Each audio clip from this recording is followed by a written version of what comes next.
नमस्कार, मैं मनीष शर्मा, न्यूज़ 21 देख रहे हैं आप। यूपी बुलेटिन में आप सभी का स्वागत है। खबरों की शुरुआत करते हैं। खबर आ रही मिर्जापुर से। दिल्ली में नीट पेपर लीक को लेकर कांग्रेस के विरोध प्रदर्शन और राहुल गांधी को पुलिस द्वारा हिरासत में लिए जाने के विरोध में कांग्रेस नेताओं ने सरकार पर लोकतांत्रिक अधिकारों के हनन का आरोप लगाया है। पार्टी नेताओं का दावा है कि राष्ट्रपति के नाम जिलाधिकारी के माध्यम से ज्ञापन सौंपने से पहले ही उन्हें हाउस अरेस्ट कर लिया गया। दूसरे दिन भी कई पदाधिकारियों को घरों और पार्टी कार्यालयों तक सीमित रखा गया। कांग्रेस का कहना है कि शांतिपूर्ण विरोध लोकतांत्रिक अधिकार है और जनता के मुद्दों को उठाने से नहीं रोका जा सकता।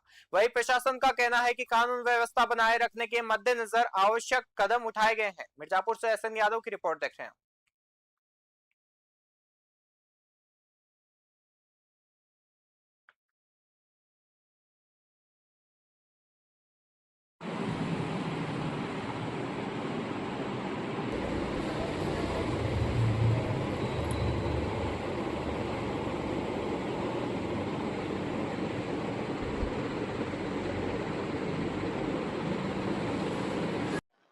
कि जिस तरीके से राहुल गांधी, अखिलेश यादव और तमाम विपक्षी दल के पार्टी के नेताओं को दिल्ली के जंतर मंतर में नीट पेपर लीक को लेकर छात्रों के द्वारा हुए प्रदर्शन में जिस तरीके से छात्रों को बर्बरतापूर्वक पीटा गया, उसके एवज में यानी बात करें तो 22 जुलाई को कांग्रेस ने जिस जिलाधिकारी के माध्यम से राष्ट्रपति को ज्ञापन देने की पेशकश की थी, लेकिन प्रदेश सरकार के निर्देश पे सभी को हाउस अरेस्ट कर दिया गया।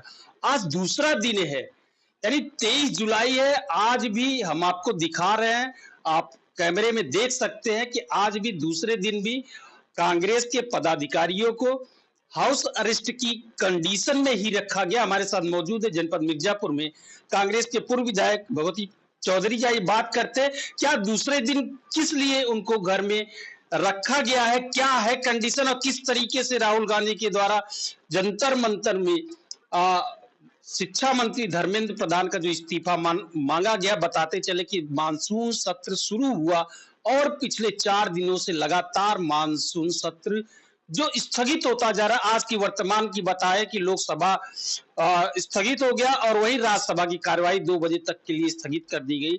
तमाम प्रकरण को लेकर किस तरीके से चल रहा है जी, बताइए क्या है।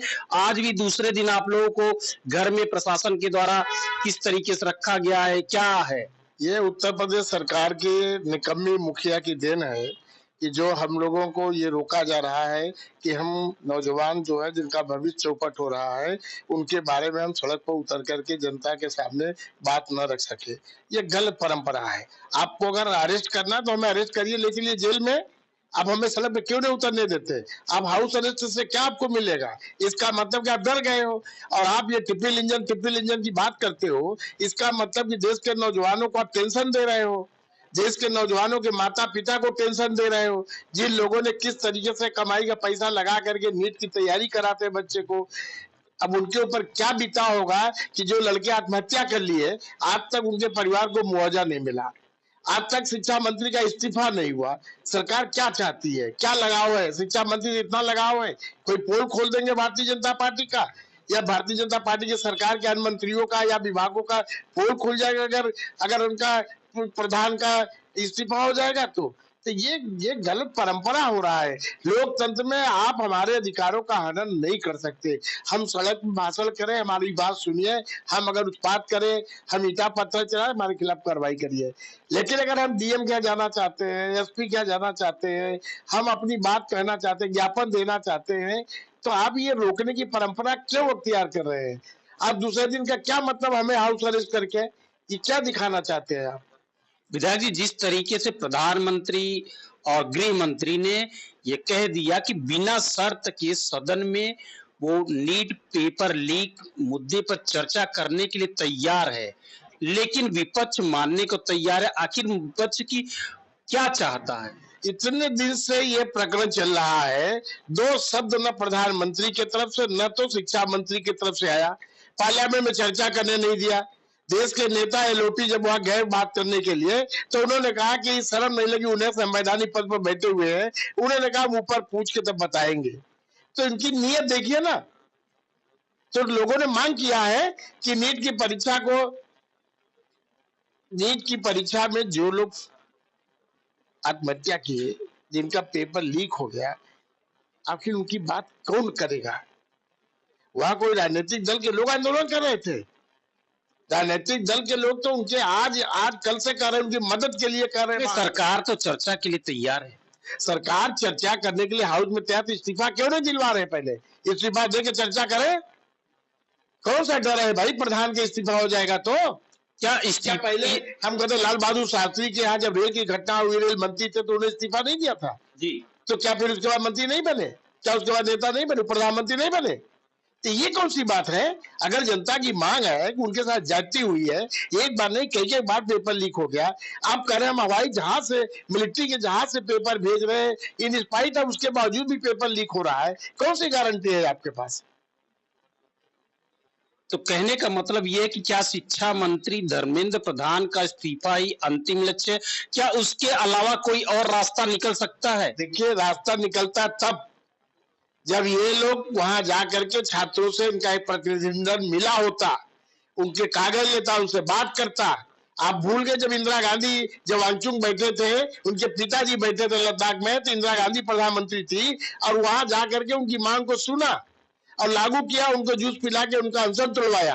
वो एसटी को दर्जा दिलाने का मांग कर रहे थे, तो वो भी एक नेता थे ना।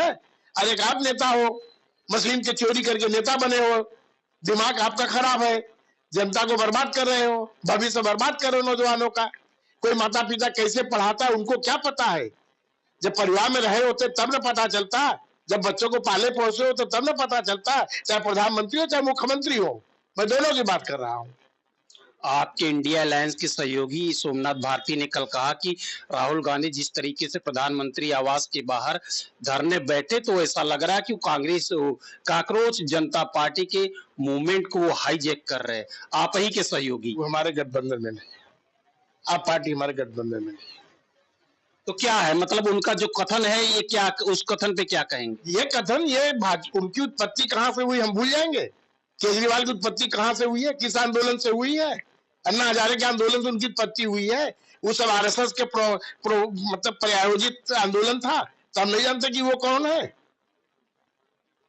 उनके लोग कैसी बात करेंगे?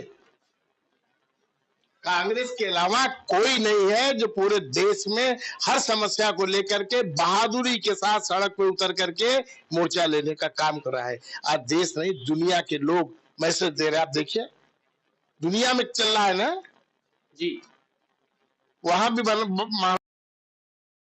रामपुर से खबर आ रही है, जहां रामपुर पुलिस ने महिला अपराधों के 3 अलग-अलग मामलों में बड़ी कार्रवाई करते हुए वांछित आरोपियों को गिरफ्तार किया है। बिलासपुर थाना क्षेत्र में अपहरण, दुष्कर्म और पीड़िता को बेहोशी की हालत में सड़क किनारे छोड़ने के मामले में 25,000 रुपए के इनामी आरोपी को पकड़ा गया। पटवाई थाना क्षेत्र में शादी का झांसा देकर दुष्कर्म और अश्लील वीडियो बनाकर ब्लैकमेल करने के आरोपी को भी गिरफ्तार किया गया था।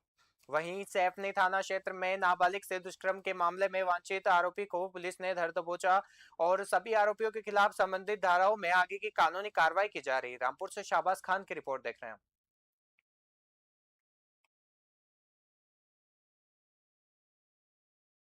रामपुर में समाजवादी पार्टी का प्रतिनिधि मंडल नेता प्रतिपक्ष माता प्रसाद पांडे के नेतृत्व में जिलाधिकारी अजय कुमार द्विवेदी से मिला। इससे पहले प्रतिनिधि मंडल ने मोहम्मद अली जौहर यूनिवर्सिटी पहुंचकर धरने पर बैठे छात्रों से बातचीत की। इसके बाद कलेक्ट्रेट पहुंचकर डीएम को ज्ञापन सौंपा और यूनिवर्सिटी के 38 भवनों को ध्वस्त करने के आदेश वापस लेने की मांग की। सपा नेताओं का कहना है कि इस कार्रवाई में बड़ी संख्या में पढ़ रहे छात्र छात्राओं का भविष्य प्रभावित होगा। प्रतिनिधि मंडल और जिलाधिकारी के बीच यूनिवर्सिटी से जुड़े विभिन्न मुद्दों पर भी चर्चा हुई। रामपुर से शाहबाज खान की रिपोर्ट देख रहे हैं। आईडी थोड़ी नीचे कर लीजिए, आईडी तो थोड़ी नीचे कर लो, आईडी नीचे कर लो, आईडी नीचे कर लो यार, ताकि खराब करो। एक मिनट नीचे कर लो, फिर सही से भाई, एक मिनट रुकिए, एक मिनट रुकिए, एक मिनट रुकिए, एक मिनट रुकिए। अरे तो आप ले चुके, फिर क्या ले रहे हैं भाई? आप बार बार ले रहे हैं। जी देखिए, हम आए थे जिलाधिकारी साहब को, हमारे राष्ट्रीय अध्यक्ष ने 45 जिलाधिकारी के साथ और जिला अध्यक्षों के साथ एक समिति बनाई थी डेलीगेशन में कि आप डीएम से मिलकर कहिए कि वो जो ध्वस्तीकरण का आदेश लिए हैं उस पर पुनर्विचार करें और वापस आजम खान जेल में उनको निकालने के लिए किस उनके निकालने के वैधानिक कार्रवाई हो। भवन को लेकर क्या बातचीत हुई है? अब आपको बता दिया, उनसे कहा कि क्या कैसे हो यार को सर अभी आए हैं। 5 बजे उत्तर प्रदेश में भारी बारिश के बाद मुख्यमंत्री योगी आदित्यनाथ के निर्देश पर प्रशासन अलर्ट मोड पर है और उन्नाव जिलाधिकारी घनश्याम मीणा ने एसएसपी जयप्रकाश सिंह के साथ सदर तहसील क्षेत्र के परियर और गंगा घाट समेत बाढ़ प्रभावित इलाकों का दौरा किया। डीएम ने राहत एवं बचाव तैयारियों की समीक्षा करते हुए अधिकारियों को जरूरी दिशा निर्देश दिए। उन्होंने मार्ग निर्माण कार्य की धीमी गति पर नाराजगी जताते हुए ठेकेदार को 4 दिन में काम पूरा करने का अल्टीमेटम दिया। साथ ही बाढ़ प्रभावित लोगों के लिए शरणालय और पशुओं के चारे और आपात व्यवस्थाओं से पहले से सुनिश्चित करने के निर्देश दिए गए हैं। उन्नाव से कृष्ण तिवारी की रिपोर्ट देख रहे हैं।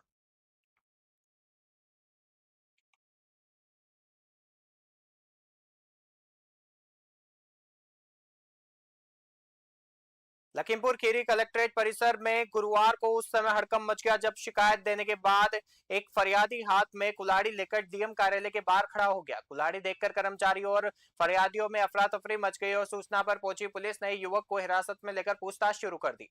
फरियादी ने कहा कि उसका विरोध किसी व्यक्ति से नहीं बल्कि भ्रष्टाचार के खिलाफ है।